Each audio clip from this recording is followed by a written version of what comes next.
a pas? Est-ce qu'il y a des amis, des frères et sœurs adventistes dans la salle? Merci. Amen. Amen. Il n'y a pas d'autres? Ok, amen. C'est sûr que l'Église, passer un sabbat sans avoir des amis, c'est une chose impossible pour l'Église Séronal. C'est complètement impossible. Et je lance encore l'invitation. Y a-t-il des frères non adventistes dans la salle? Non. Ok, frères et sœurs, chers amis, nous sommes contents de vous avoir avec nous ce matin pour adorer le Seigneur. Donc à chaque fois vous avez l'occasion, la porte de l'église est toujours grandement ouverte pour vous recevoir. Donc c'est l'église Seigneur maintenant adorant avec nous. Donc vous allez voir maintenant comment l'église vous apprécie d'être là ce matin. Nous demandons à l'église de vous voir saluer nos amis. Ok, merci, que le Seigneur vous bénisse. Non, ce matin, c'est le premier ancien qui va nous parler de la parole de Dieu. Dieu lui a confié un message pour donner à son peuple. Donc, prions Dieu pour que nous puissions bien recevoir ce message pour la gloire de ton Saint-Nom. Mais juste avant de lui céder la parole, nous allons passer un moment de louange avec le groupe des chanteurs. Bonne adoration.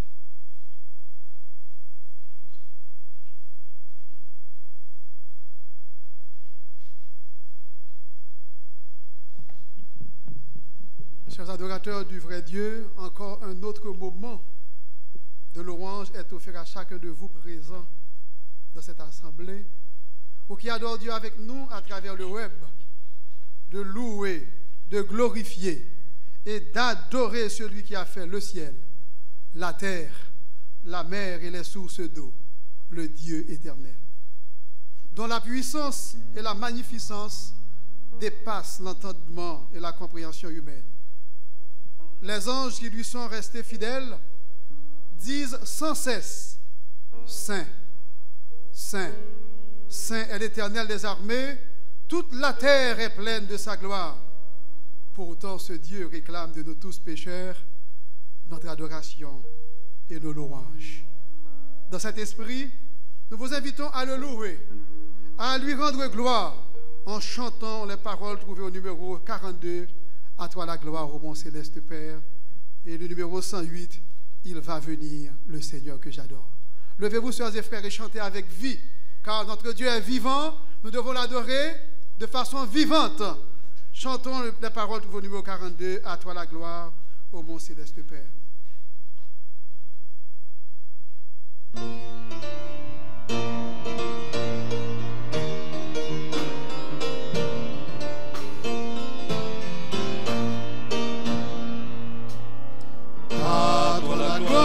Bon céleste Père, qui dans l'abîme j'étais loin de toi, viens par les yeux inondés de lumière, et de l'esclave un beau jour faire un roi. Ah, mon sublime de l'Éternel, pardon du crime, c'est le grand message du ciel. Oh, quel amour insondable, divin sauveur t'a fait descendre en moi.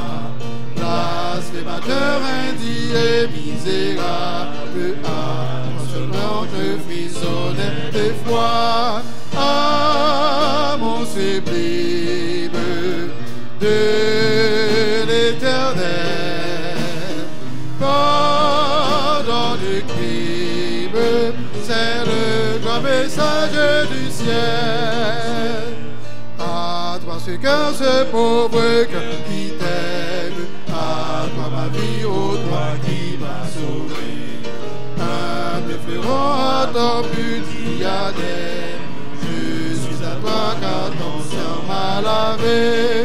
Ah, mon sublime de l'Éternel, pardon du crime, c'est le grand message du ciel.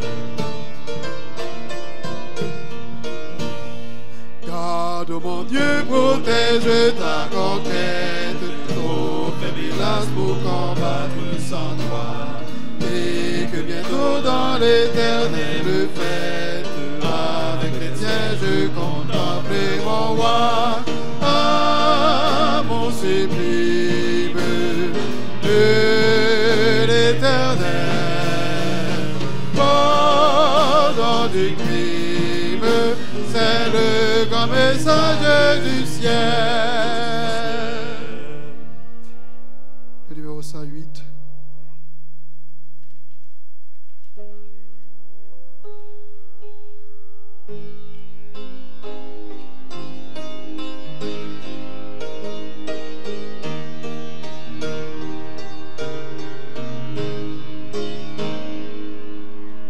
Il va venir le Seigneur que j'adore, bientôt sa voix retentira du ciel. À mes regards l'horizon se colore des purs rayons du soleil éternel. Gloire à toi, Seigneur Jésus, gloire à jamais, gloire à ton nom, de ton beau ciel, je ne sortirai plus. Et pour toujours, j'exalterai ton nom. Autour de moi s'élève la tempête, je suis en paix quand tu veilles sur moi. Je prie pour mon sauveur, lever la tête, tu vas venir me prendre auprès de toi.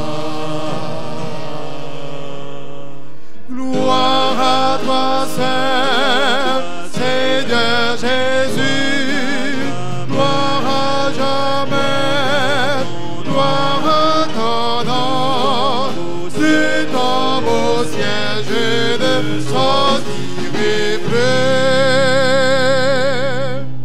Et pour toujours j'exalterai ton nom.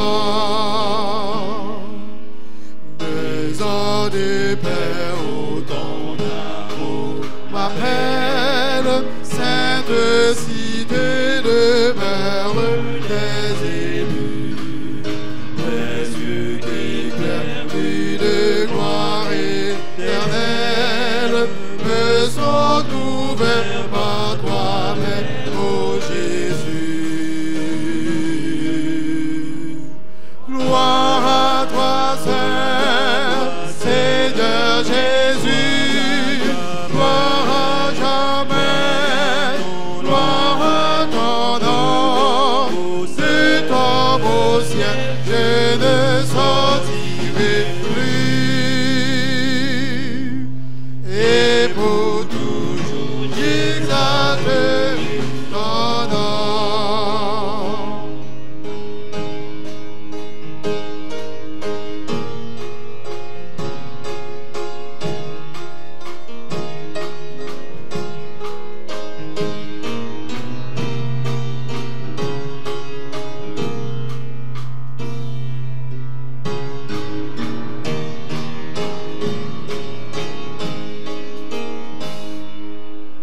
Bonheur ineffable dans ta gloire, aux yeux des rachetés tu paraîtras. Jésus, avec le cri de la victoire, près de toi pour toujours tu me rendras. Gloire à toi, Seigneur Jésus, gloire à jamais, gloire à ton nom, de ton beau ciel, je ne sortirai plus. Et pour toujours, j'exalterai Seigneur. Gloire à toi, Seigneur, Seigneur Jésus. Gloire à jamais, gloire à ton nom. Du tombe au ciel, je ne sortirai plus. Et pour toujours, j'exalterai ton nom.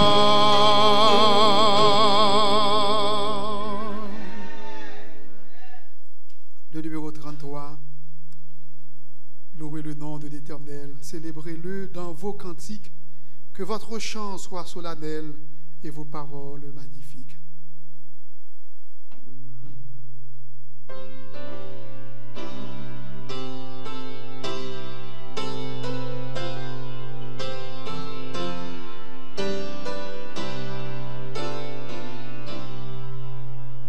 Louez le nom de l'Éternel, célébrez-le dans vos cantiques, que votre chant soit solennel et vos paroles magnifiques.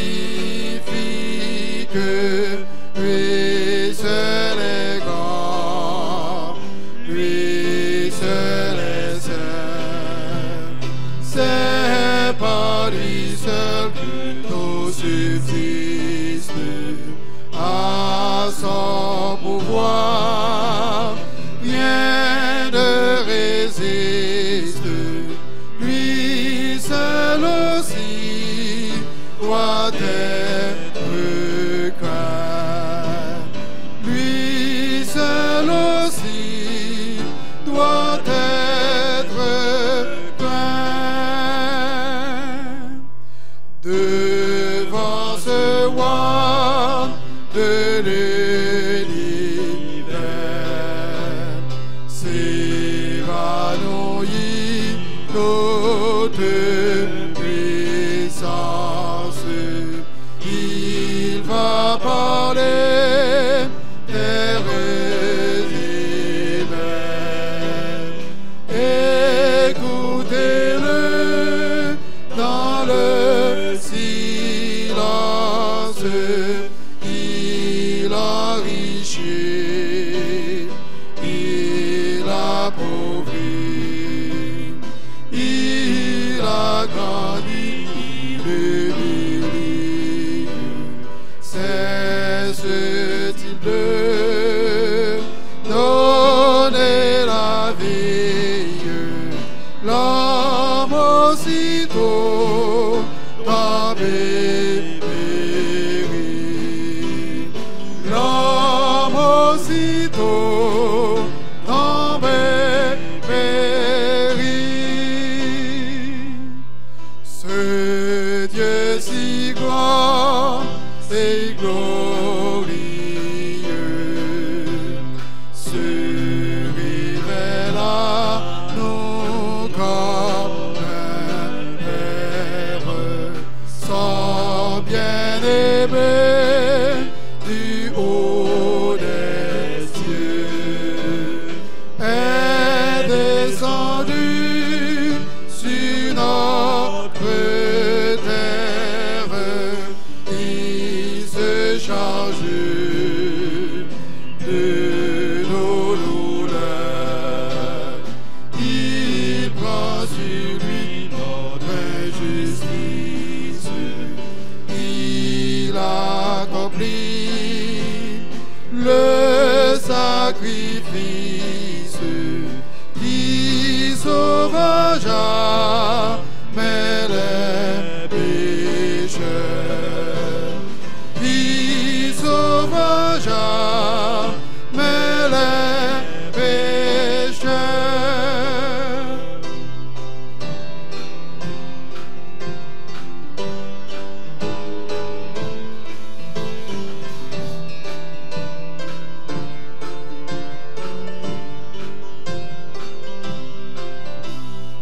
Rendons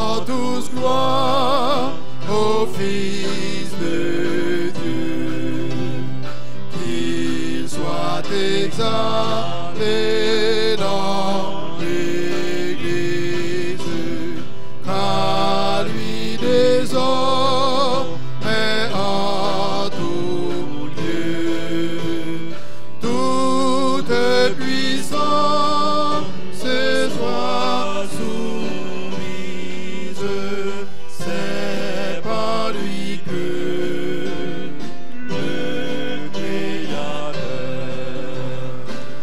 le Saint des Saints éternel même, ô grâce au charité suprême, t'es habité dans notre cœur, t'es habité dans notre cœur. Merci, rassoyez-vous.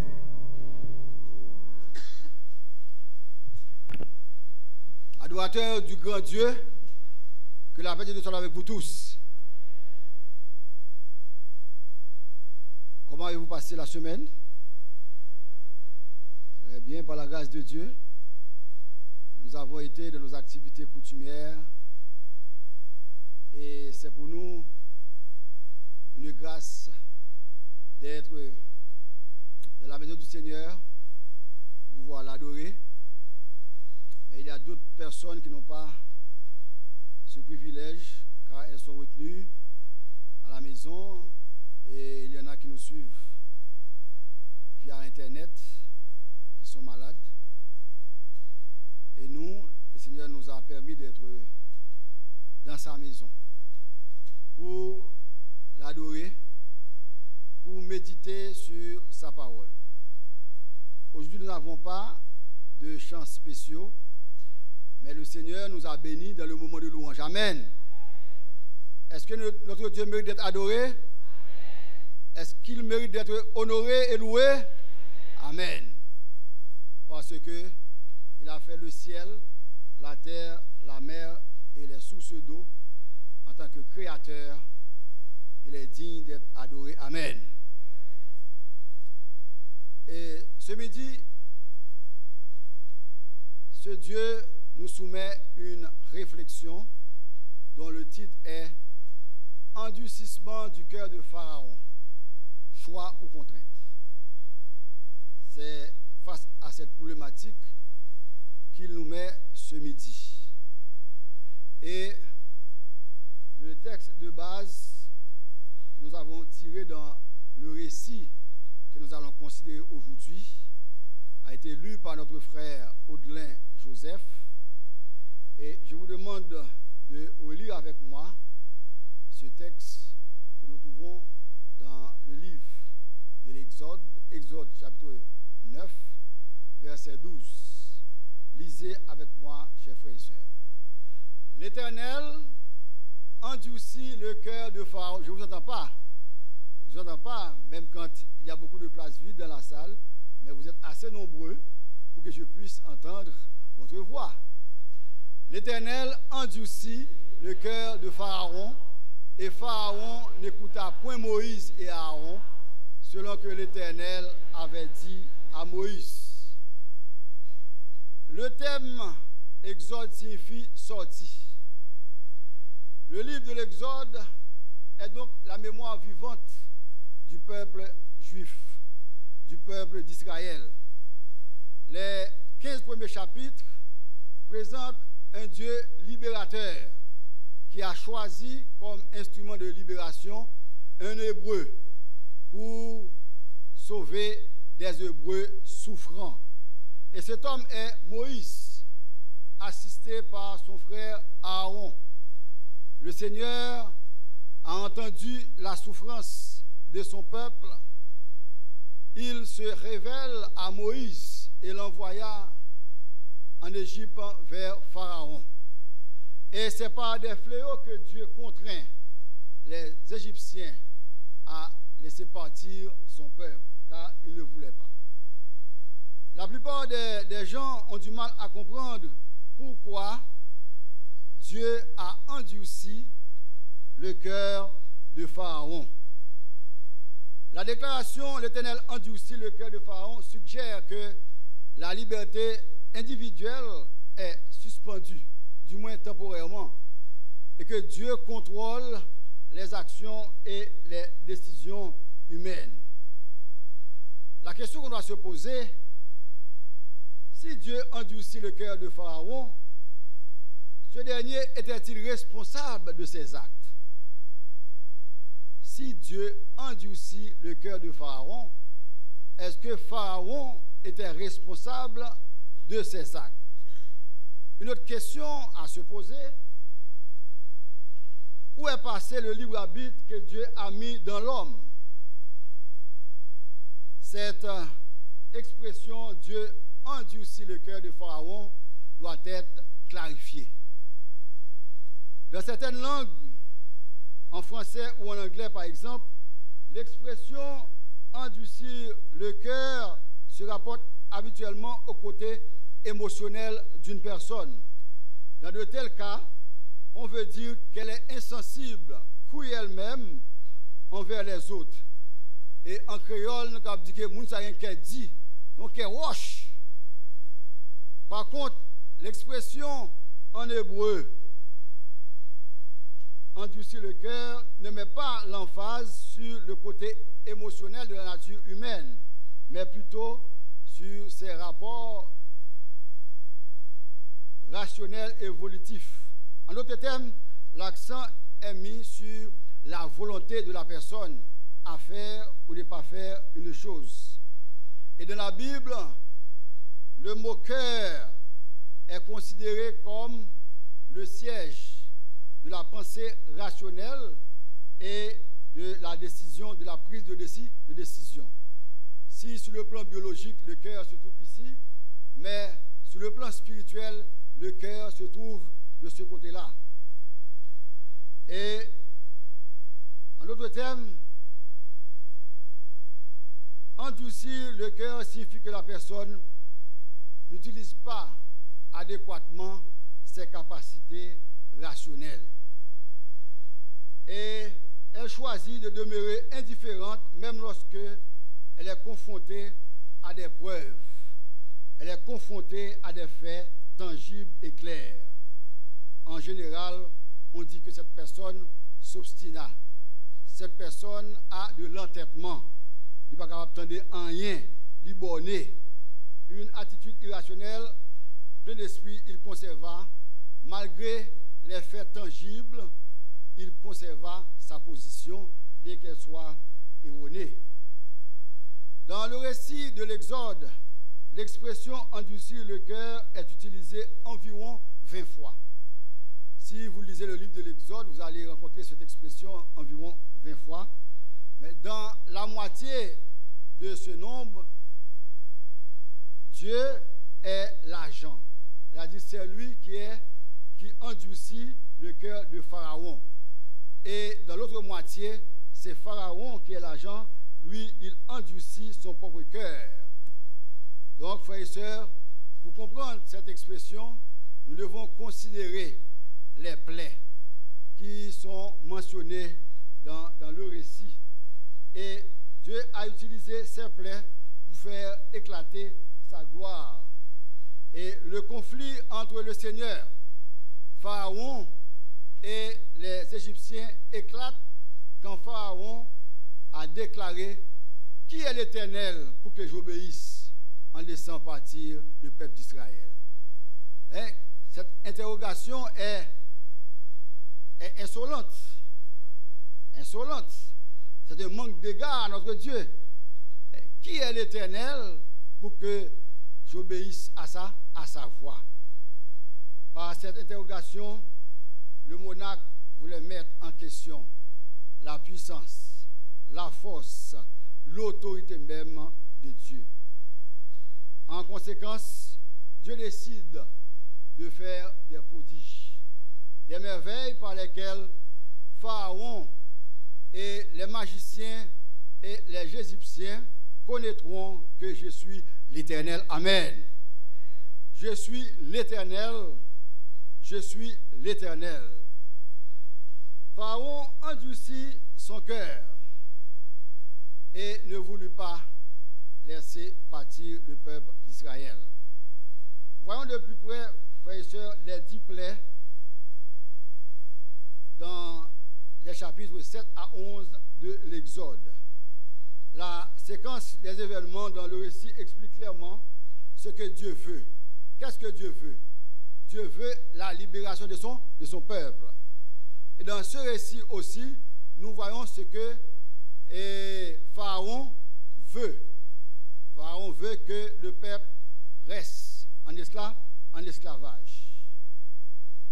Nous allons considérer les 10 plaies que nous trouvons dans les chapitres 7 à 11 de l'Exode. Première plaie, la verge de Aaron.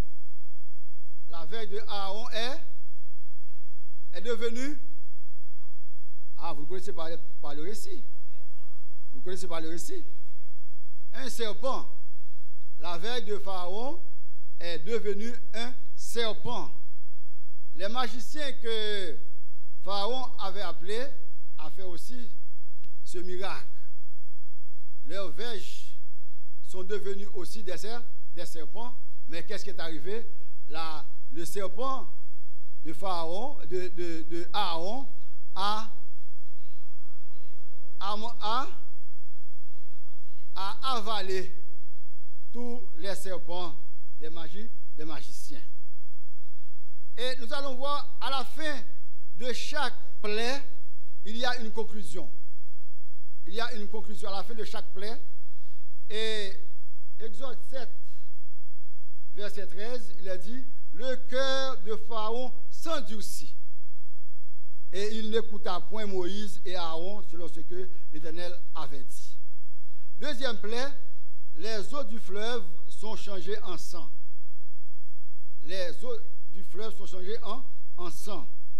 Et au verset 22 du même chapitre, malgré cela, le cœur de Pharaon s'endurcit.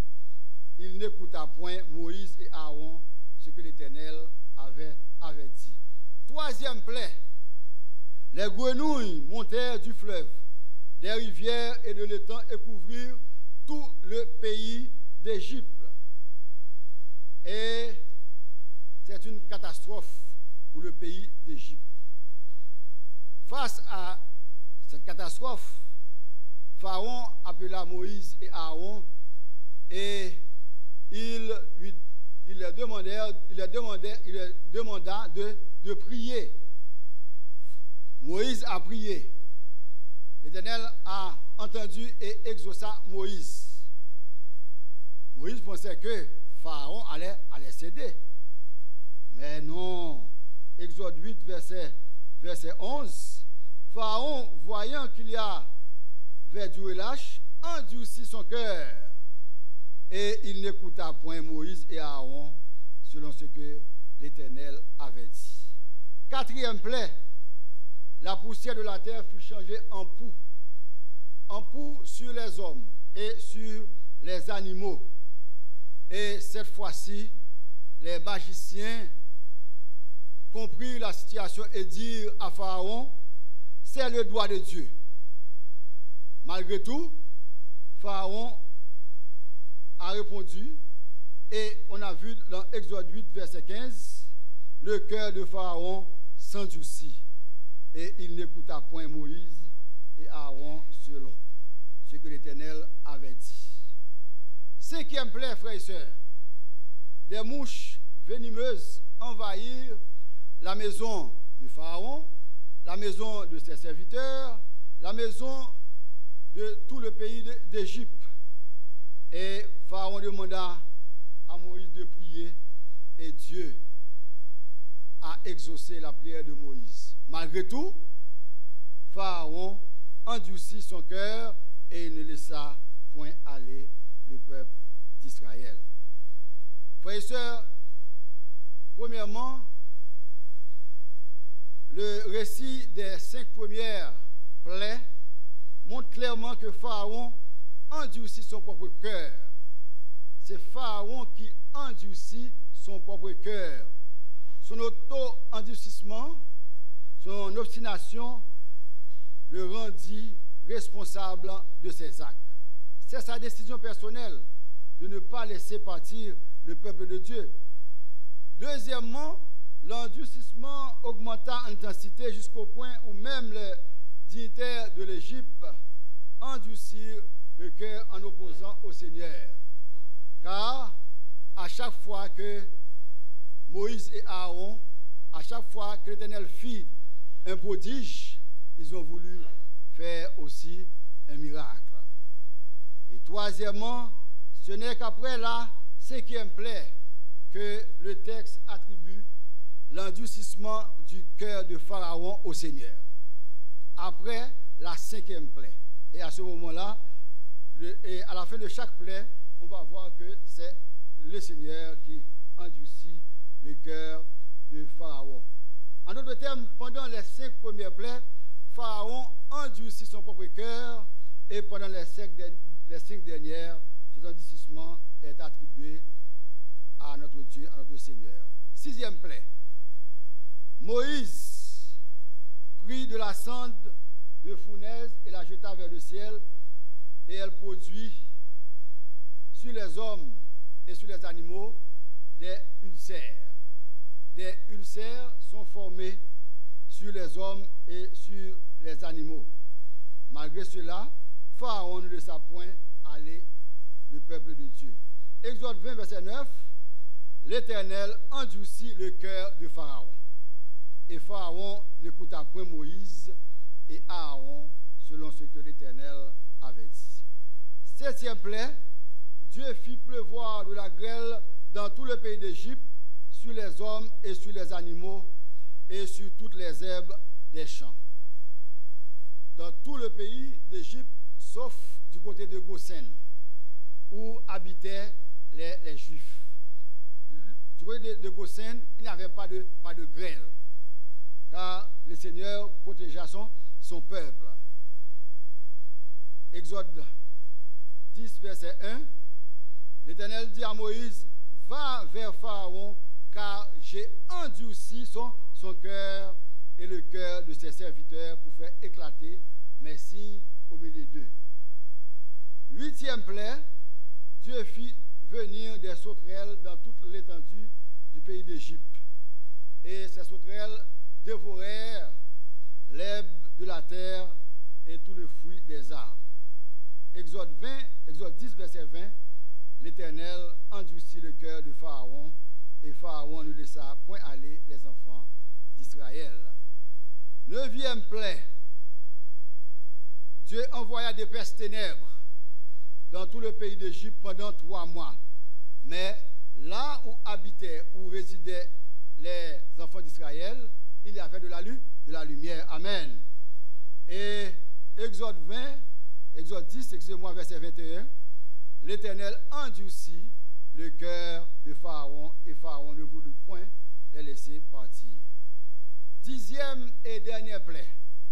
Vers le milieu de la nuit, les premiers-nés moururent dans le pays de l'Égypte. Depuis le premier-né de Pharaon jusqu'au premier-né de la servante, jusqu'au premier-né des animaux.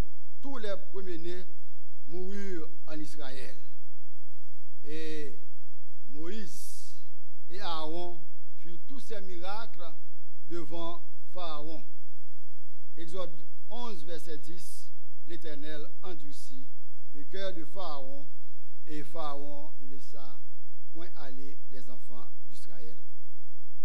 À la fin de chacune des 5 premières plaies, nous avons lu, frères et sœurs, que Pharaon endurcit son cœur. Mais tandis qu'à la fin de chacune des 5 dernières plaies, qu'est-ce qu'on a lu? On a lu que l'Éternel endurcit le cœur de Pharaon. Ceci veut dire clairement qu'au début, le Seigneur tenta de persuader le monarque, de le toucher afin qu'il s'incline devant la révélation de Dieu. Mais son refus constant résulte en une double causalité, c'est-à-dire une relation de cause à à effet. Premièrement, l'endurcissement de Pharaon était maintenant confirmé par Dieu. Après 5 plaies, Pharaon endurcit son propre cœur et dans les 5 prochaines, donc l'endurcissement du cœur de Pharaon a été confirmé par Dieu et lequel endurcit le cœur de Pharaon. Cette action divine, frères et sœurs, n'était qu'une réaction à la rébellion, à l'obstination, à l'entêtement même du monarque. Dès lors, celui-ci ne pouvait rien faire. Celui-ci était plongé, était prisonnier dans ses égarements. Et deuxièmement, Dieu accomplit son dessein ultime, car dans la zone de Canaan, il y a d'autres nations crurent au Seigneur à partir de ce qu'elles ont entendu qui s'est passé en Égypte. Frères et sœurs, la servante du Seigneur, Ellen G. White, dans son livre Patriarches et Prophètes, chapitre 23, le titre c'est Les plaies d'Égypte. Elle a fait un commentaire sur ce verset, sur la déclaration du Seigneur: j'endurcirai son cœur, j'endurcirai le cœur de Pharaon et il ne laissera point aller le peuple. Voici le commentaire de la servante du Seigneur. Je lis pour vous. Cet endurcissement n'était pas l'effet d'un pouvoir surnaturel et arbitraire. Dieu lui donnait des preuves irréfutables de sa puissance, preuves dont il refusait de reconnaître l'évidence, en fermant volontairement les yeux à la lumière. Chaque résistance le confirmait davantage dans sa rébellion et il marchait désormais tête baissée au devant de son destin. Il passera d'un degré d'obstination à un autre, jusqu'au moment où il sera appelé à contempler les visages inanimés des premiers-nés de son peuple. Notre Seigneur est un Dieu d'amour, frères et sœurs. Amen. Notre Seigneur est un Dieu d'amour. Il parle aux hommes à travers ses serviteurs, ses servantes. Il ne laisse personne dans l'ignorance. Il se révèle à tout un chacun par ses avertissements et ses censures. Il donne à chacun l'occasion de se corriger avant que le péché soit trop enraciné dans son cœur. Chaque jour, chaque minute, chaque seconde, le Seigneur nous adresse des appels afin que nous puissions changer la mauvaise voie à la bonne voie. Mais assez souvent, nous n'entendons pas. Celui qui refuse de s'amender emportera les conséquences. Et Dieu ne s'interpose pas, car il nous a donné le libre arbitre. Nous avons une volonté. Nous avons une volonté, frères et sœurs. Et un acte coupable prépare au suivant et rend le cœur moins sensible à l'influence du Saint-Esprit jusqu'au point d'être incapable de le percevoir. Certaines fois, un péché entraîne un autre péché et des fois on plonge dans une spirale de péché. Mais au premier péché, le Seigneur adresse un appel à son enfant. Et on n'entend pas, on n'écoute pas. Et on a des arguments, on a des réflexions à faire. On est assez intelligent pour pouvoir choisir. Et des fois, on ne fait pas le bon choix. Ce qu'un homme aura semé, il le moissonne aussi. Galates 6, verset 7. Celui qui sème pour le bien, il récoltera le bien. Celui qui sème pour le bien, il récoltera le bien. C'est une erreur de penser que l'on peut aujourd'hui se jouer des invitations d'un Dieu d'amour. Dieu nous invite incessamment, quand nous sommes sur la mauvaise voie, à changer de direction. Parce qu'il est un Dieu d'amour. Il nous montre toujours le chemin à suivre. Le Seigneur nous dit, voici le chemin, marchez-y. S'il te dit d'aller à droite, vas-y. S'il te dit de faire ceci ou cela, fais-le. Mais tout acte de rébellion contre Dieu, contre sa parole, nous sera fatal. Je connaissais un gars au début des années 80 à Port-au-Prince, qui était plus vieux que moi, probablement 5 ans ou 6 ans de différence. Ce gars-là aimait beaucoup la vie frivole. Il buvait de l'alcool, fumait de la cigarette et fréquentait de belles filles. Les membres de sa famille et d'autres proches lui faisaient comprendre qu'il marchait sur un terrain pernicieux.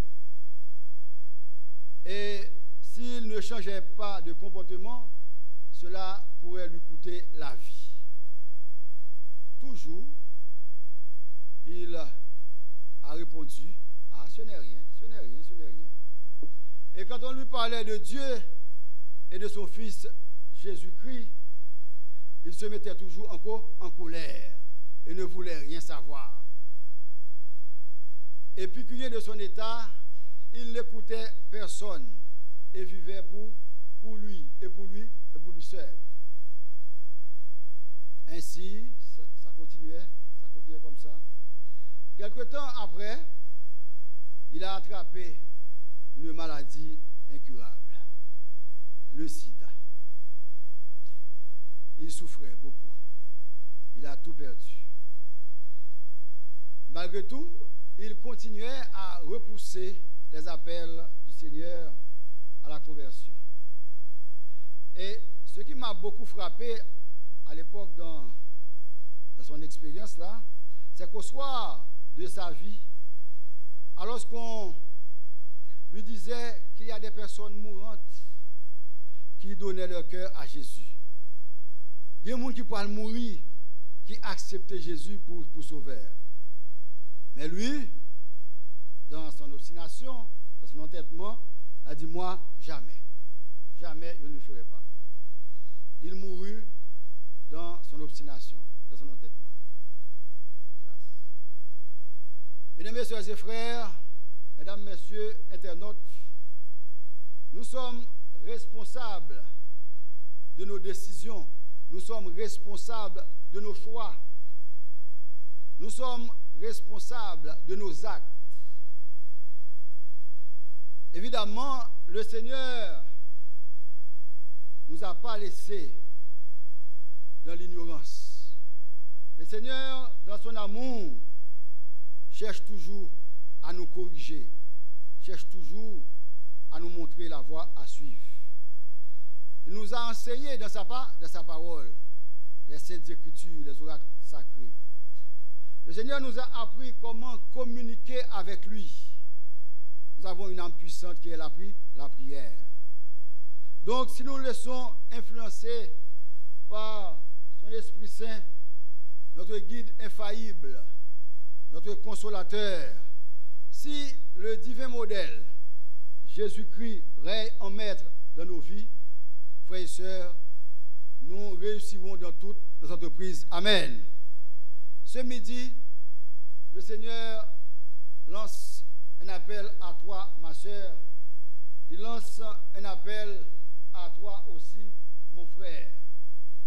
Et il lance aussi cet appel à moi, qui suis son porte-parole maintenant. Voici, je me tiens à la porte et je frappe. Si quelqu'un entend ma voix et ouvre la porte, j'entrerai chez lui, je souperai avec lui et lui avec moi. Que le Seigneur nous bénisse toutes et tous. Amen.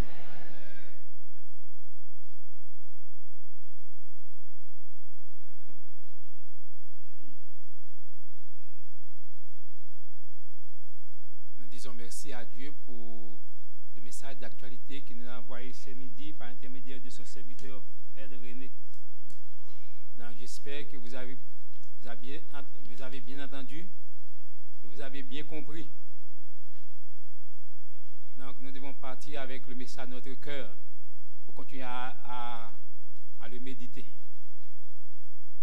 Et nous allons mettre fin au service de ce midi en chantant le numéro 344, à moi les cœurs braves, a dit les vainqueurs.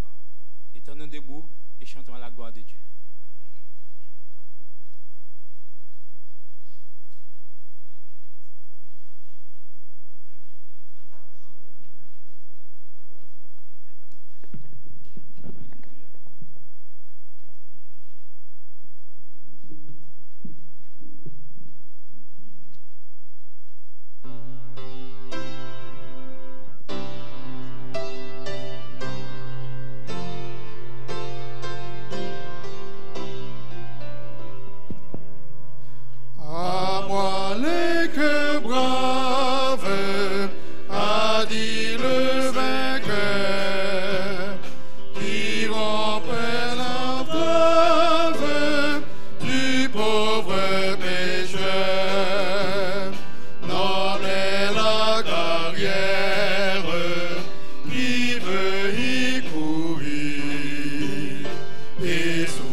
D'éternité en éternité.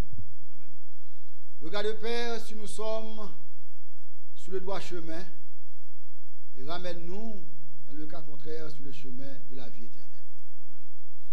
Seigneur, aide-nous à avoir des oreilles attentives à tes appels. Aide-nous à avoir un cœur sensible. Aide-nous, Seigneur, à écouter ta voix qui nous parle, qui nous invite à suivre le chemin que Jésus-Christ nous a laissé. Nous savons du reste, Père, que l'ennemi aussi travaille à nos côtés pour nous détourner de notre vrai objectif, à savoir notre espérance de vivre avec toi, Seigneur, dans le ciel. Aide-nous dans la lutte que nous menons contre nous-mêmes, que nous menons contre le péché. Aide-nous, Seigneur, à remporter la victoire comme Jésus lui-même. Il a remporté la victoire quand il vivait sur terre. Accompagne-nous, Seigneur, par ton Esprit Saint, par tes saints anges, alors que nous avons ces lieux.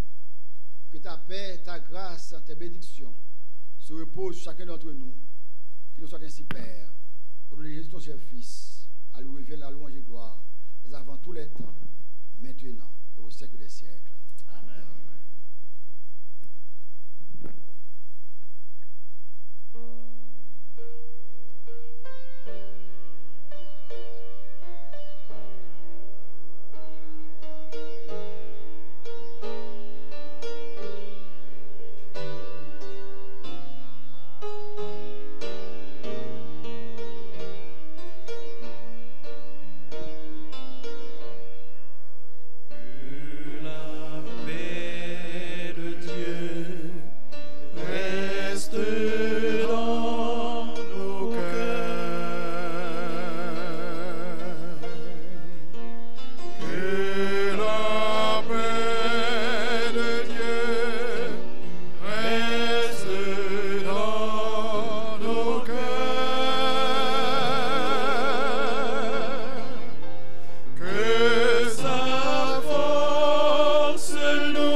Les siégeants vont vous saluer à la porte. Les diacres et les diaconesses vont organiser la sortie. Et entre-temps, nous chantons les paroles inscrites au numéro 142. L'Église est étrangère maintenant ici-bas, mais bientôt sur la terre. Mais bientôt sur la terre, cesseront ces combats.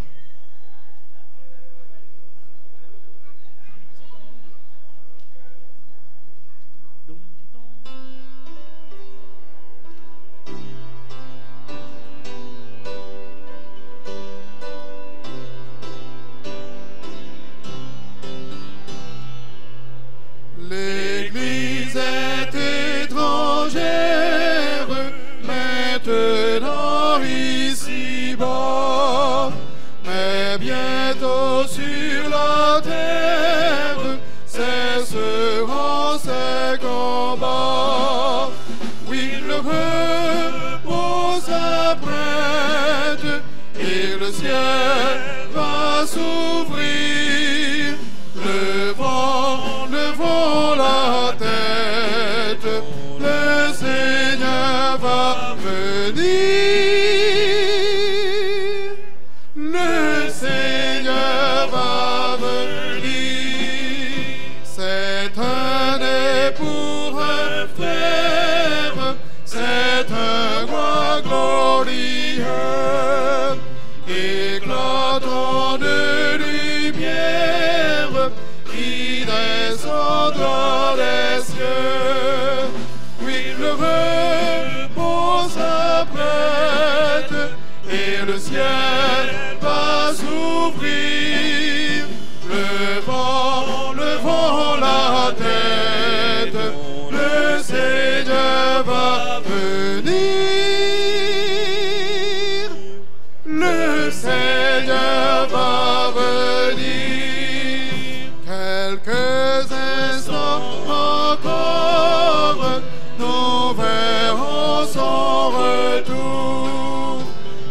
déjà blanchi l'aurore de ce bienheureux jour. Oui, le repos s'apprête et le ciel va s'ouvrir. Levons la tête, le Seigneur va venir. Le Seigneur va venir.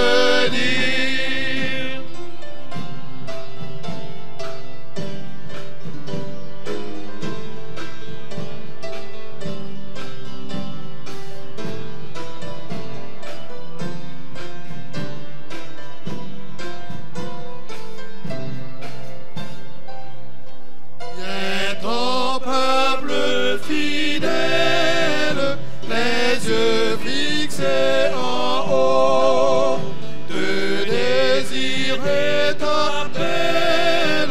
Viens Jésus, viens bientôt. Oui, le